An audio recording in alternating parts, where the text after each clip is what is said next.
PG student, তোমাদের exam 26শে June দুপুর 2টো থেকে শুরু হচ্ছে। তোমাদের অ্যাসাইনমেন্ট এক্সামের কিছু সাধারণ গাইডলাইনগুলি আজকে জানাবো, যেগুলি গাইডলাইন অ্যাসাইনমেন্ট নোটিশে ইউনিভার্সিটি বলে দেয়নি, কিন্তু এই গাইডলাইনগুলি মানলে তুমি একদম ভালোভাবে এক্সাম দিতে পারবে এবং 20টি প্রশ্নের সঠিক উত্তর ঠিক টাইম মতো দিতে পারবে এবং 20তে 20 পাবে। ভালো স্বচ্ছ নেটওয়ার্ক যেখানে রয়েছে সেখানে বসেই এক্সামটি দেওয়ার চেষ্টা করবে। যেখানে নেটওয়ার্ক ভালো নেই সেখানে এক্সাম না দেওয়াই ভালো। তোমাদের 26 তারিখ থেকে পরীক্ষা শুরু হচ্ছে, 3ই জুলাই পর্যন্ত চলবে। প্রত্যেক স্টুডেন্টকে বলবো 26, 27 এই 2 দিন এক্সাম দিতে না, কারণ এই 2 দিন সার্ভারের খুব প্রবলেম থাকে, এক্সাম দিতে খুব সমস্যা হয়। তোমাদের এক্সাম শেষ হচ্ছে 3ই জুলাই।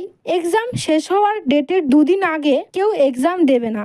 এই 2 দিন খুব সার্ভার সমস্যা থাকে, অর্থাৎ 2 জুলাই এবং 3 জুলাই কেউ এক্সাম দেবে না।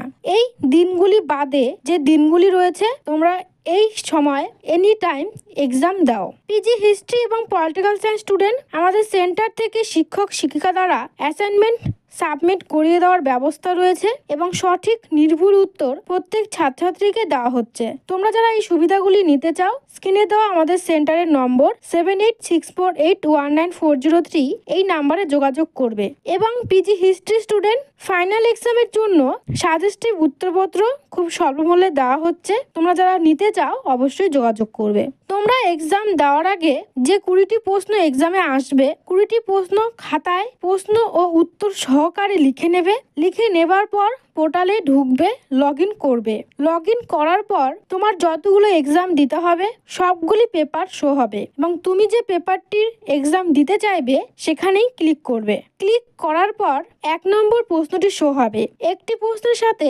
4টি অপশন থাকবে। প্রশ্নটি ভালো করে পড়বে, 4টি অপশন ভালো করে পড়বে। তারপর যে অপশনটি তোমার সঠিক উত্তর মনে হবে সেখানে ক্লিক করে সেভ এবং নেক্সট করে উত্তরটি জমা করবে। এইভাবে একটি একটি করে 20টি প্রশ্নের উত্তর জমা করবে প্রত্যেক পেপারের ক্ষেত্রেই। এক্সাম দেওয়ার সময় কোনো প্রশ্ন যদি কঠিন মনে হয় তাহলে ভুলেও তাকে এড়িয়ে যাবে না বা তার উত্তরটি দেবে না, এটি করবে না, কারণ তোমার সেই প্রশ্নের জন্য বিকল্প কোনো প্রশ্ন কিন্তু দেওয়া থাকবে না। যে প্রশ্নের উত্তরটি তুমি পারবে না সেই প্রশ্নের উত্তরটি ইউনিভার্সিটি থেকে দেওয়া স্টাডি মেটেরিয়ালে খুঁজবে, খোঁজার পর উত্তরটি দেবে।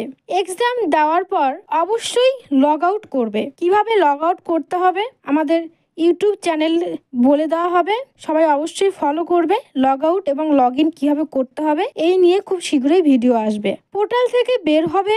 লগ আউট না করলে অনেক সময় পরীক্ষা বাতিল হয়ে যায়। তো প্রত্যেক ছাত্রছাত্রীকে বলবো এক্সাম কমপ্লিট হওয়ার পর অবশ্যই লগ আউট করে পোর্টাল থেকে বের হবে।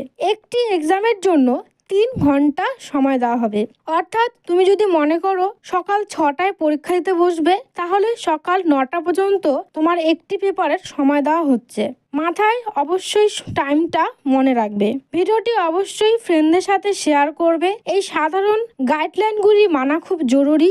একটু ভুল করলেই এক্সাম বাতিল হয়ে যেতে পারে এবং অ্যাসাইনমেন্ট এক্সাম সঠিকভাবে দিতে না পারলে ফাইনাল এক্সামে কিন্তু ফেল। যতই তুমি ফাইনাল এক্সামে ভালো করো, ভালো নাম্বার উঠাও, অ্যাসাইনমেন্টে ফেল মানে ফাইনাল এক্সামেও ফেল। ভিডিওটি দেখার জন্য সবাইকে অনেক ধন্যবাদ।